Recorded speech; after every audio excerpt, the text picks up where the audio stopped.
Professor doutor Achille Guido Picchi, doutor pela Unicamp em 2010 e mestre em educação pela USP em 96, além de bacharel em música e a sua formação em letras.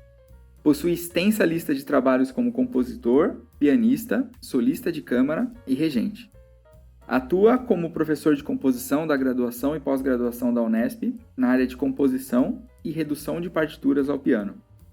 Professor, é um grande prazer poder finalmente fazer essa entrevista e recolher algumas informações valiosas para mim e para o público musical no geral, desde estudantes até profissionais atuantes.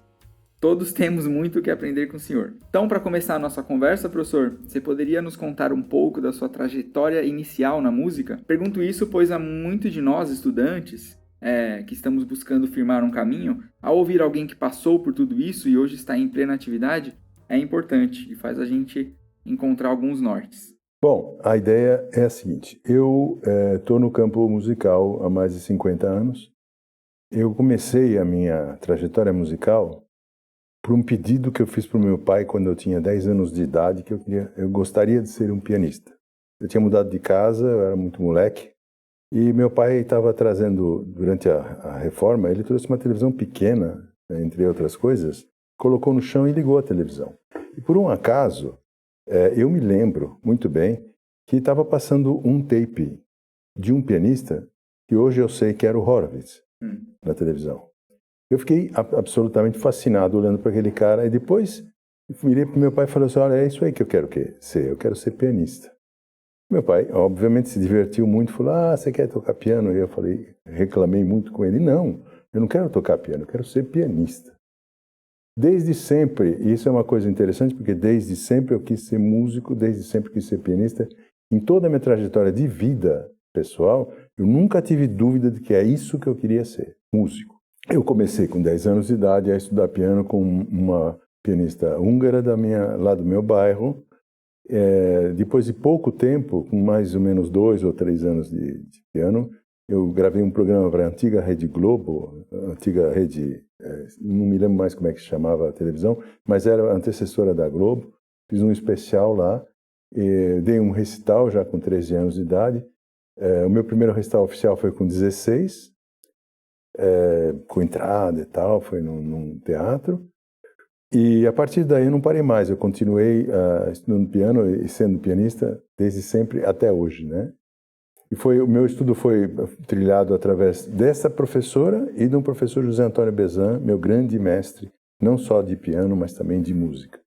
Uma grande figura do meio musical paulista e nacional, que foi meu principal orientador em relação a tudo que eu possa imaginar em música, né? Ele me adotou, vamos dizer assim, né? E me orientou, me colocou ali.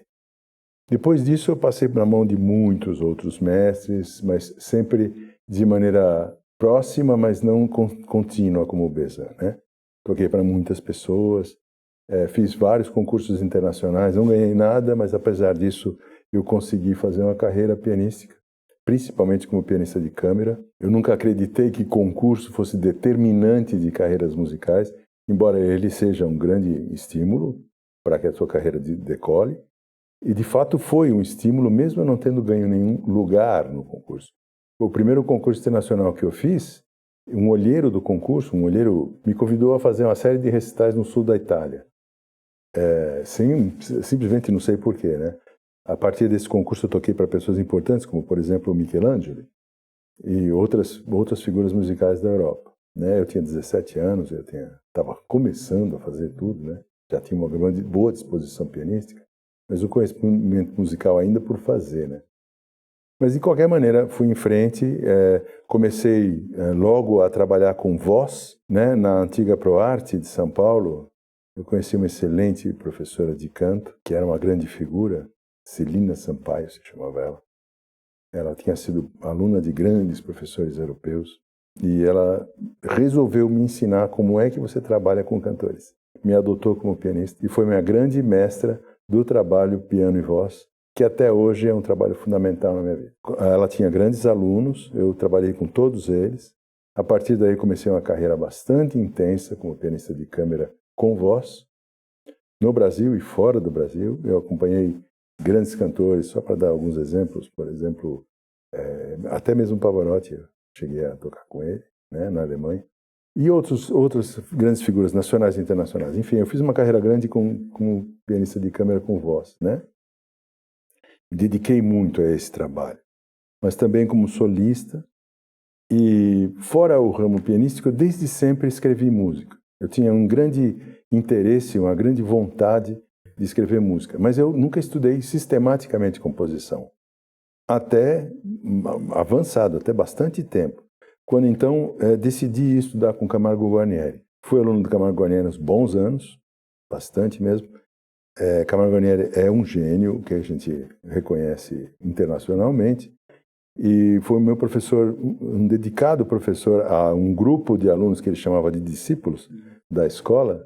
Eu tive a honra, uma grande honra, de pertencer a uma lista fechada, pequena, de discípulos dele, que inclusive está registrada num livro, da Lea Vinokur Freitag, que ele reconhecia como seus alunos principais. E fui muito amigo de compositores importantes como Cláudio Santoro, foi um grande amigo, e outros, né? Fora os da escola, né?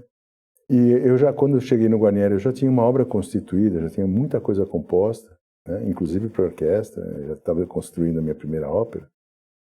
E Guarnieri foi muito rigoroso e acabou mudando bastante minha maneira de pensar a composição. E também me instigando essa ideia de como é que você ensina a composição, que me levou a dar aulas de composição na universidade, né? Logo eu entrei para escolas superiores, desde cedo, primeiro particulares, e depois eu fui para a Unicamp, onde desenvolvi um trabalho de composição e também um trabalho de história da música brasileira, uma paixão que eu tive durante esse tempo. Lá constituí um grupo de estudos, uma revista, uma disciplina que foi registrada no MEC como disciplina de graduação, junto com importantes professores daquela universidade. Depois de lá eu vim para esta universidade, que é a Unesp, e continuei desenvolvendo o trabalho de composição e de análise musical, né? Fiz meu doutorado na Unicamp, meu mestrado na USP, e continuei essa trajetória de tripartite entre compositor, músico e estudioso de música, né? Escrevia muito já artigos. No começo da vida eu contribuí um bocado para jornais, inclusive jornais do Nordeste, com artigos sobre pensamentos musicais, crítica musical e tal. Depois eu comecei a colaborar com revistas especializadas, né? A partir do doutorado, aí com congressos e tal, eu tenho uma boa produção, né? Inclusive já lancei um livro de ensaios com essa produção, né? Estou com o segundo livro preparado para lançar este ano, e vem andando já há muito tempo, né? Outra coisa que como eu fiz um bacharelado em letras, e fiz um curso superior em semiótica, que é um interesse importante da minha vida, justamente ligado à canção. O meu estudo de pesquisa fundamental é a canção de câmara, né? Que foi desenvolvido no meu doutorado a partir da tese sobre o Villa-Lobos. E depois eu me destaquei, eu escrevi um livro que já foi publicado sobre uma teoria da canção de câmara que eu desenvolvi nesse tempo todo. Publiquei em um ano de 19, porque levou todo esse tempo para que ela se consolidasse, né? E venho desenvolvendo esse trabalho já há bastante tempo, de estudo e pesquisa da canção de câmara, bem como o trabalho de sempre de prática da canção de câmara, né? E obtive algum reconhecimento nessa área, que foi importante, porque a canção de câmara é uma área difícil, tanto de estudo quanto propriamente do reconhecimento da sua importância. E eu venho lutando para isso. E então, alguma curiosidade aí que surgiu? A sua primeira composição, o senhor consegue datar ela? A minha primeira composição foi aos 14 anos. Eu estava no Conservatório Dramático Musical de São Paulo. Aliás, foi aos 15. Estava no Conservatório Dramático Musical de São Paulo. E eu escrevi uma espécie de fantasia, uma espécie de peça fantasiosa, que eu dei o nome de improviso. 2 peças, na verdade. Piano solo. Para piano solo. E eu era aluno de um professor importantíssimo que acabou sendo esquecido pela história, e um dia ainda vou resgatá-lo. Ele chamava-se Alberto Salles. Ele foi correpetidor do Municipal e tocou na França, era um grande pianista. E ele é outro que gostava muito de mim, e acabou me colocando como ajudante dele, uma espécie de assistente, né, no conservatório. E eu apresentei a primeira vez essas duas obras no conservatório. Legal. E nunca mais. Elas estão bem guardadinhas como obras de juventude, né? Mas foi essa época. Depois, mais tarde, meu pai sempre se colocou contra a minha carreira de músico. Eu até entendo a posição dele como pai, né? Eu tenho 2 filhos, eu sei como é que é.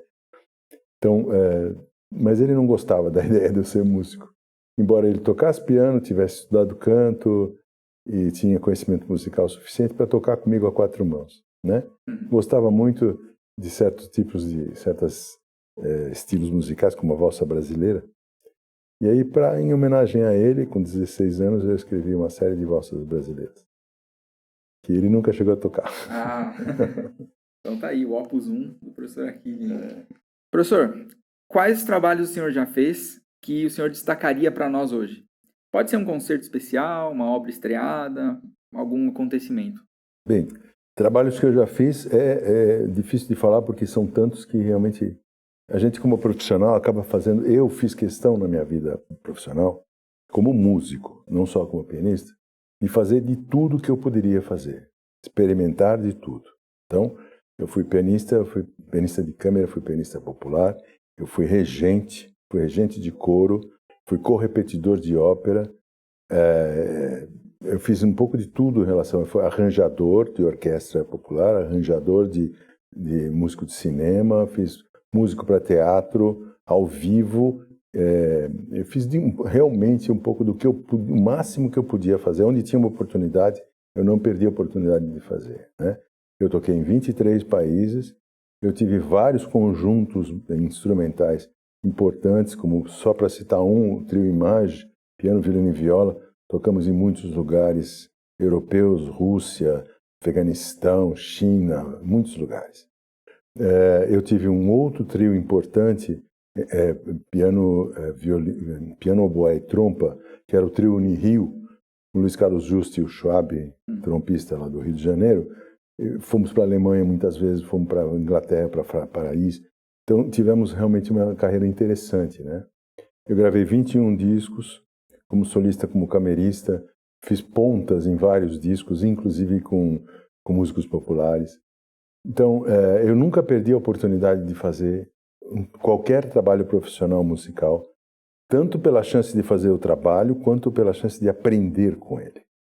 Eu aprendo até hoje tudo aquilo que eu consigo fazer, eu estou sempre aprendendo música. Eu nunca tirei isso da minha visão, aprender a fazer as coisas fazendo, né? Fora o fato de que eu tenho um nível de leitura bastante intenso sobre música e de música, né?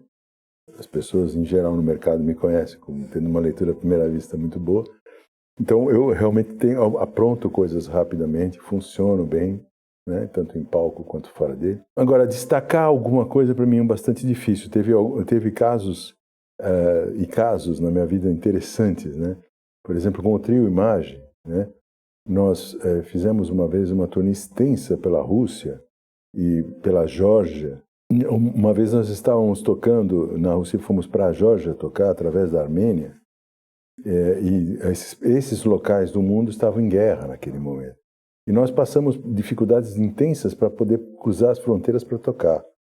Ficamos 13 horas parados numa fronteira, né? E aí isso atrapalhou um bocado a nossa chegada, por exemplo, lá para tocar na Geórgia, né? Em Tbilisi. E quando chegamos em Tbilisi, assim, nós chegamos a 10 minutos do concerto. O teatro estava lotado, né? Não tivemos uma chance de saber onde era, nem como era, nem que ensaio podia, nada. Entramos e tocamos. Daquela turnê foi o melhor concerto que fizemos. Foi emocionante fazer isso. Por tudo aquilo que aconteceu, mas também pela integração que a gente adquiriu com o trio. Muito raramente eu adquiri uma integração tão importante com outros músicos como com esse trio, que infelizmente ele acabou em 99 devido às minhas afecções de saúde, né? Eu tive um infarto. Um outro concerto importante que aconteceu na minha vida, que é muito curioso, foi o seguinte: uma vez em São Paulo eu toquei no Teatro Municipal, E São Paulo estava em uma convulsão de greves terríveis. Na porta do teatro tinha uma multidão fazendo uma manifestação imensa, não sei o quê. Cheguei no teatro, entrei, me preparei para tocar. Quando deu o momento, eu entrei no palco e o teatro estava inteiramente vazio. Apenas uma pessoa sentada no meio da plateia. Aí eu hesitei um bocado, eu falei, será que eu toco? Será que eu não toco? E resolvi tocar. Eu falei, essa é a única pessoa, furou toda essa complicação que está em São Paulo e veio me ouvir. Eu não posso decepcionar essa pessoa. E toquei para ele. Olha. Essa pessoa era o maior crítico de música de São Paulo, era o Caldeira Filho. Foi a melhor crítica que eu tive até aquele momento, foi dele. Foi outra emoção, né? Mas a cada trabalho era uma emoção diferente, então é difícil destacar uma coisa. Eu tenho, só para encerrar essa ideia, eu tenho 2 pontos de vista sobre fazer música. O primeiro, fazer música para mim é a profissão. Eu tenho que fazer música porque essa é a minha profissão. Eu não posso escolher o tempo todo o que eu vou fazer somente porque eu gosto ou não gosto de fazer. Eu faço porque eu preciso fazer, por uma razão, e por outra porque eu aprendo fazendo qualquer coisa. A outra é aquela de você fazer também o que você gosta, e aí auferir, além da necessidade profissional, aquela grande emoção que a música proporciona quando a gente faz, né? Então, para mim sempre foi assim, tem um trabalho para fazer, eu faço. Eu não meço, já sou aquele pique, eu não vou tocar naquele lugar. Não, eu toco, por que não? Eu tive que fazer um trabalho, por exemplo, com o professor Luiz Amato, que é nosso professor aqui de violino, meu amigo. Fomos tocar para crianças num Sesc perdido lá no fim do mundo, né? E o Luiz Amato faz esses projetos sociais, eu acho extraordinário o projeto que ele faz. E aí, se eu fosse um músico que pensasse assim, imagina, eu vou tocar para criança, de jeito nenhum. Fomos lá e fizemos o concerto e foi ótimo. Foi ótimo. Eu não tenho esse pensamento de elitista, vamos dizer assim.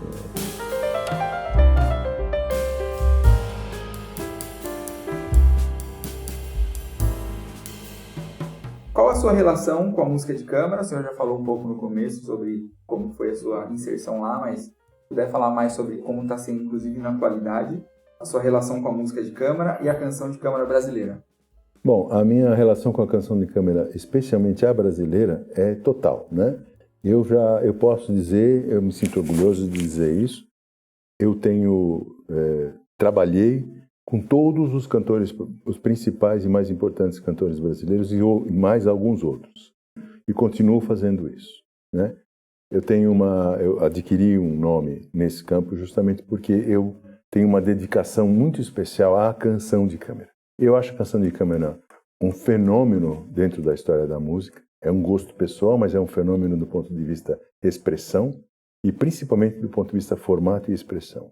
Tanto que eu me dediquei justamente a estudar esse fenômeno de uma maneira teórica, importante enquanto decupação daquilo que ela é, análise de como ela funciona e também como processo expressivo em relação ao que ela representa para a música brasileira. Ela provavelmente, durante um bom tempo do caminho que a música brasileira trilhou ao longo da história, ela foi uma das expressões mais fundamentais, até mesmo o Mário de Andrade reconhece isso, uma das expressões mais fundamentais da nossa etnicidade, do nosso processo brasileiro. E funciona numa chave muito direta, porque a voz ela é muito empática para qualquer pessoa. E então eu tenho essa relação íntima com a canção de câmara, seja ela brasileira ou não, mas a brasileira mais, naturalmente, por eu ser brasileiro, por ter relação com a língua, né? Eu tenho uma relação muito íntima com a canção italiana, pelo mesmo fator, que eu fui alfabetizado em italiano. E eu penso muito em italiano. Eu sou uma pessoa que tem muita ligação com a língua e com a Itália, né? Reconheço que a Itália é tão confusa e complicada como o Brasil, mas ela é tão pátria para mim quanto é o Brasil, né? Então a relação íntima com as duas línguas é grande, né? A outra coisa é que eu fiz uma carreira em relação à canção de câmara também pelo fato de que ela funciona enquanto atividade numa chave diferenciada do músico com instrumento. E eu assumi para mim aquela confusão estética que acometeu o final do século XIX e começo do XX, Hans Lick Brahms e etc., o que é música pura e o que não é. Né? Resolvi fazer isso na prática. Naturalmente, ideologicamente indo na direção da canção de câmara, porque ela, para mim, é uma paixão.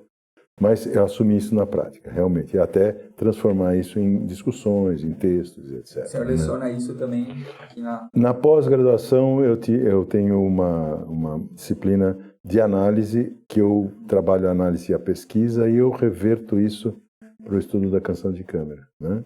E tenho também aqui outros trabalhos na graduação, além daqueles que você mencionou, que é o trabalho de repertório vocal e correpetição vocal. Eu fui correpetidor no Brasil de ópera, regente de ópera, muito tempo, e também fui correpetidor e regente fora do Brasil, né? Principalmente Alemanha e Itália.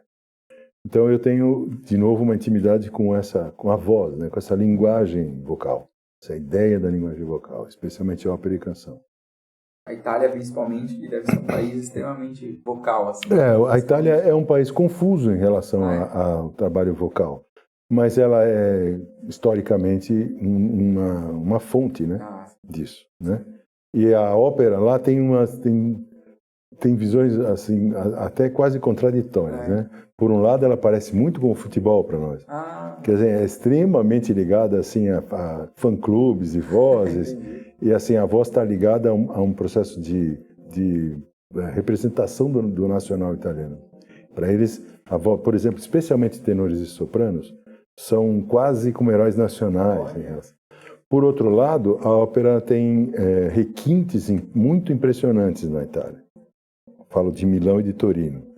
Né? São dois lugares em que a ópera tem um nível altíssimo de representação. Né?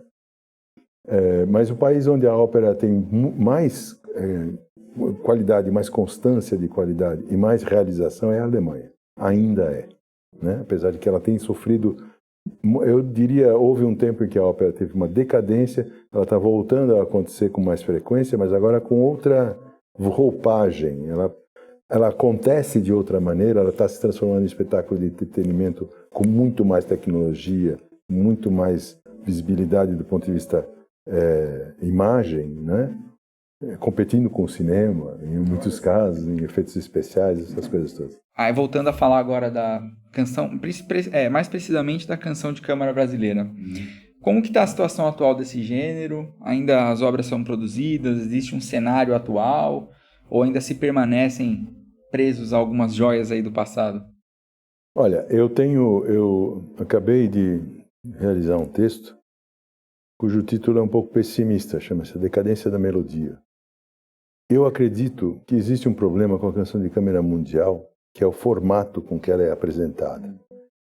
O grande galho é que houve um tempo em que a canção de câmara tinha tanta importância na imaginação popular por causa da voz e da audiência, que ela simplesmente um cantor cantando um texto inteligível, com um piano ou um grupo instrumental pequeno fazendo o trabalho musical de suporte, fazia com que você tivesse estimulasse a imaginação e a inteligência e uma série de imagens das pessoas. Mas isso vem decaindo em função da visualidade que o século XX adquiriu, e no XXI principalmente. Então, sem o apoio do processo visual ou de qualquer outro tipo de apoio visual, que seja tecnológico, para esse formato, a canção está perdendo muito a sua posição em termos de formato, em termos de apresentação, né? O que é uma pena, porque ela tem uma concentração de música, de inteligência e de significação muito grande. No Brasil, a canção de câmara decaiu um bocado em termos de realização, ou seja, composicionalmente falando, né? Mas ainda continua sendo produzida em menos escala do que já foi, e continua impressionando sempre que é apresentado. Eu, por exemplo, sou um compositor que me dediquei à composição de canção de câmara. Eu tenho quase 300 canções de câmara, né? Eu vou fazer no dia 14 deste mês, agora de setembro, eu vou fazer dentro do Congresso da Vox, vou fazer uma apresentação, um concerto só com minhas canções aqui, né? E as minhas canções eu já esparramei por alguns países, por exemplo, em Barcelona, muitas são feitas ainda, Estados Unidos, Na Alemanha, quando eu estava lá, algumas foram feitas. Hoje existe uma certa, não diria facilidade, mas um caminho um pouco mais simples de você apresentar canções em outras línguas, em outros países, porque existe a tradução fonética disso. Então os cantores, mesmo que não falem a língua, porque o português é uma língua muito menos falada no mundo, mas eles conseguem, pela tradução fonética, cantar exatamente como está ali, e aí entendendo o texto, né? Hoje se canta praticamente em todas as línguas através desse recurso. Então eu tenho tentado esparramar o mais possível as minhas canções e promovido as minhas canções. Aqui São Paulo, Rio Grande do Sul, um ou outro compositor do Nordeste que eu tenha conhecimento continuam produzindo canções de câmara em muito menor número, mas ainda expressivamente, eu acho, né? Mas não é mais como já foi. Houve um tempo em que isso era muito importante. Então fica o reforço aí do convite, dia 14 de setembro. 14 de setembro, 7 horas da noite. Instituto de Artes da Unesp. Isso. Com cantores do nível de Rosana Lamosa, Juliana Stalin, Lenine Santos, Inácio de Nono, todos vão cantar minhas canções. Imperdível, hein? Com todos com quem eu já trabalhei muito a vida toda. Certo.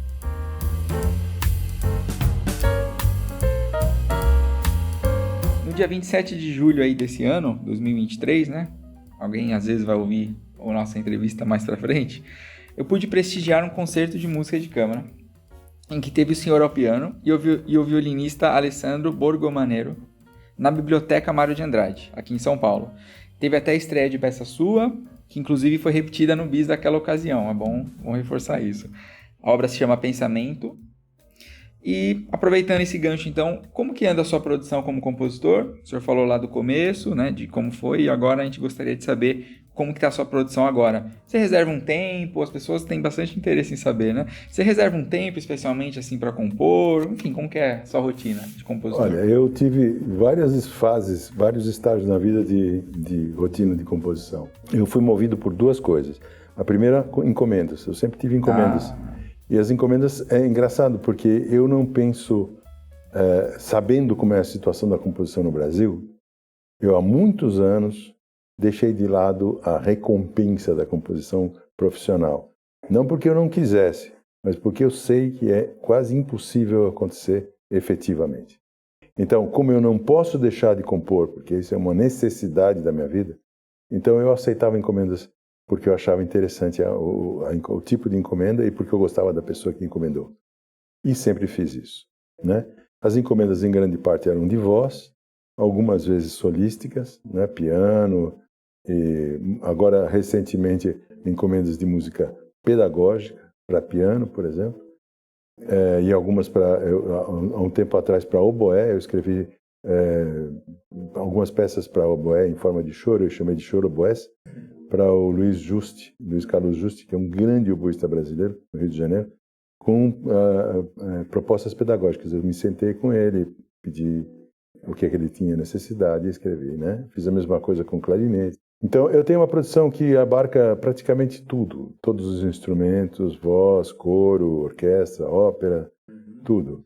Eu escrevo com muita frequência, com uma certa fluidez, né? Desde que eu trabalhei com o Guarnieri, essa fluidez ficou muito mais intensa, né? Melhor.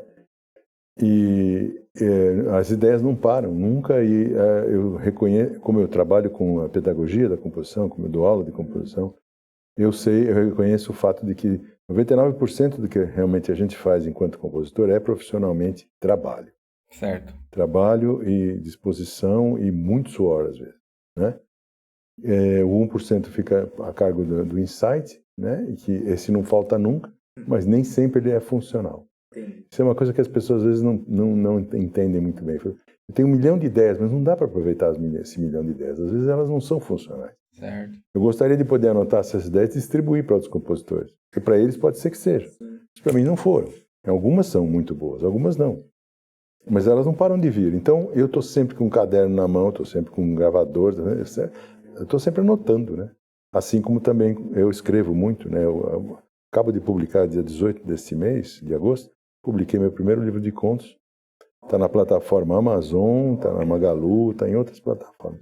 Eu sempre escrevi muito, eu tenho 150 contos escritos. Que legal. Tem algum título esse livro? 26, chama-se. 26. 26. Então, as ideias tanto da literatura, que eu estudei muito, estudei bastante mesmo, com várias personalidades importantes, professores incríveis, né? E a composição são trabalhos intensos, né? E várias dessas ideias estão surgindo todos os santos dias, mas nem todas eu consigo aproveitar. Na verdade, eu aproveito talvez 1% ou 2% no máximo disso, né? Certo. Mas a minha rotina é assim, eu tenho uma encomenda, então eu busco nas ideias que eu anotei há anos atrás e trabalho sobre essas ideias para que a encomenda vá para frente. Olha que interessante. Eu acabei de fazer uma sonatina para fagote e piano para um fagotista mexicano que eu conheci lá num festival na cidade do México, e de ideias antigas para sopros de madeira que eu tinha. E assim vai, né? Mesmo canções. Eu sou um leitor muito intenso de poesia, eu conheço muito a poesia brasileira e a poesia internacional. Através das minhas leituras de poesia, estou sempre com ideias para voz, para canção de câmara, especialmente. Entendi. Né? Mas eu escrevi muita coisa para voz e instrumentos, muita coisa para voz e coro e orquestra, né? E recentemente, inclusive, eu tenho uma peça que que tem a intenção de ser feita aqui pelo nosso regente de coro aqui. Que legal. Enfim, mas a minha rotina não é uma rotina constante, entendeu? Ela funciona na base do estímulo, né? Por exemplo, eu sigo uma regra de um grande escritor que é um dos meus ídolos, que é o Ernest Hemingway. Ele dizia o seguinte: se você tem alguma ideia, e se essa ideia persiste por mais de 2 dias, escreva porque ela é boa. Se ela some no segundo dia, deixa para lá. Não force a cabeça. Ele está se referindo a uma ideia literária. Uma ideia literária, e quando ele se refere à ideia literária, ele é um técnico extraordinário. Ele se referia ao todo. Eu tenho uma ideia e como essa ideia vai se desenvolver. Porque, em grande parte, hoje o que acontece comigo, como eu escrevo direto, eu não tenho mais necessidade de ficar um instrumento para escrever, por isso eu escrevo rápido. Em geral, vem a ideia e como ela se desenvolve. Então, eu sempre já vou fazendo, se ela tem interesse. Já cheguei a fazer coisas, eu tenho muitas coisas guardadas, que eu fui até, sei lá, 10 minutos de música e joguei fora. Porque eu sabia que não ia dar em nada, não ia funcionar e tal. É isso que eu digo, se eu tivesse um contato de repositório, eu dava de presente para outros compositores. Acaba você, vê se funciona para você. Essa peça Pensamento que eu escrevi foi uma peça que eu dediquei ao Luiz Amato. Tá. E o Luiz estava com muito trabalho na época e tal, não teve chance de fazer. E aí eu tive a oportunidade com o Borgomaneiro, porque ele leu a peça e ele gostou muito. Ele falou, nossa, é uma peça ótima, de estreá-la naquele concerto, né, para violino e piano. Eu só tenho essa e uma sonata para violino e piano, mais nada para violino e piano. Então, acaba sendo uma pequena literatura, mas o Borgomaneiro já me encomendou uma peça para violino solo, porque ele é especializado em literatura para violino solo, né, sem acompanhamento. Então, está no meu roteiro. Tá aí nos fazer arquivos. Uma peça para ele. Legal. Professor, para deixar um recado aí para as novas gerações agora, né, tanto os alunos e alunas que já passaram pela universidade, tomaram aulas com o senhor, eu tive o prazer de ser um desses, para tantos que virão ainda, qual o recado que o senhor deixaria para quem está adentrando os ramos da música, assim, ou seja, né, seja como instrumentista, cantor, regente ou compositor, mas para essa pessoa que está ali buscando a formação, está fazendo as aulas com um certo professor, tem algum recado que, por exemplo, o senhor gostaria que tivessem te falado isso quando você estava nessa época, ou algum outro recado aí que o senhor tem em mente? Eu gostaria mesmo que tivessem me falado muito mais coisas, realmente, se eu soubesse que era tão difícil. Mas acho que a primeira coisa que me vem à cabeça é não desista. Existe muita dificuldade no meio musical, difícil da gente ultrapassar mesmo, porque ainda se dissemina. Eu vejo aqui na universidade, eu estou há 43 anos na universidade, né, em escolas superiores e universidade, 22 só aqui, só nesta universidade. Então, muita gente passou nas minhas classes, muita gente. Eu orientei, sei lá, quantas mil pessoas. E uma coisa comum que eu vejo em todas essas pessoas é a idealização da profissão. As pessoas sempre pensam de maneira ideal no ser músico. Pensam daquele lado que existe mesmo, que é o lado da compensação emocional, da você fazer com que você tenha uma certa importância enquanto difusor de emoções e de transformação de pessoas. Isso acontece, mas não é assim, não é só isso que acontece e não é tão simples desse jeito, né? É muito difícil ser músico, muito difícil profissionalmente você conseguir um espaço, você poder realizar aquilo que realmente você quer realizar. Então, a primeira coisa que me vem é não desista, insista constantemente e não deixe nunca de estudar, nunca. Ninguém é suficientemente especialista ou grande que não possa aprender todo dia alguma coisa nova e importante, né? Não largue de mão aprender qualquer coisa em que você escuta com alguém que você falou ou em algum trabalho que você está realizando. Isso é a coisa mais importante. Se manter atualizado, se manter estudando, se manter sempre humilde em relação à dificuldade que é ser músico. Professor, você está lançando então agora o seu canal no YouTube, onde inclusive essa entrevista vai ficar lá para todo mundo, para quem quiser assistir. Se você quiser fazer um convite aí para as pessoas se inscreverem no seu canal, que acompanharem, o que as pessoas podem esperar que vai ter lá nesse canal, o conteúdo seu, de composições suas ou gravações importantes. E é isso, eu queria que você desse as considerações finais. Quem sabe essa conversa nossa aqui não gera um segundo episódio, de repente, para a gente conversar sobre alguma coisa já. Hoje foi mais um geral, né? A gente saber mais mesmo, né, do senhor, que às vezes a gente acompanha muito o trabalho, assim, vê a pessoa tocando e compondo e sabe pouco, às vezes, sobre a história, né, aquelas coisas que ficam mais escondidas. Então, essa chance foi hoje. De repente, num próximo momento, a gente pode conversar sobre algum tema específico e trazer todo esse conhecimento muito importante aí para todo mundo. Mas sobre o canal aí do senhor, o que as pessoas podem esperar? E qual é a ideia que o senhor está tendo aí? Eu não, na verdade, não tinha nenhuma ideia, mas eu estou entrando nesse canal com a esperança de que eu possa, nesse canal, me comunicar através da minha música e da música em geral com todas as pessoas possíveis. Então, eu espero que o máximo de pessoas se interessem em se inscrever no meu canal, porque eu vou apresentar aqui o que eu realizo enquanto música, como pianista, como regente, eventualmente, e através da minha música, e principalmente através das canções de câmara que são a minha vida, né? Que isso possa ser difundido em termos de conhecimento, em primeiro lugar, transformação pessoal e emoção, que é a coisa que é mais importante, é aquilo que a gente está tendo cada vez com mais dificuldade de viver nesse mundo, não só as dificuldades pessoais que sempre existiram, mas também as dificuldades sociopolíticas, que não são poucas no país. Então, esse canal, para mim, seria uma espécie de um deságue dessa importância, dessa beleza que é a música, e da minha contribuição, que por menor que seja, ainda assim é uma contribuição para melhorar esse mundo. Com certeza. Professor, então, muito obrigado. A gente agradece aí toda essa aula, praticamente, que a gente teve aqui. Obrigado. E a gente espera ver você mais vezes por aqui, hein? Com certeza estarei aí.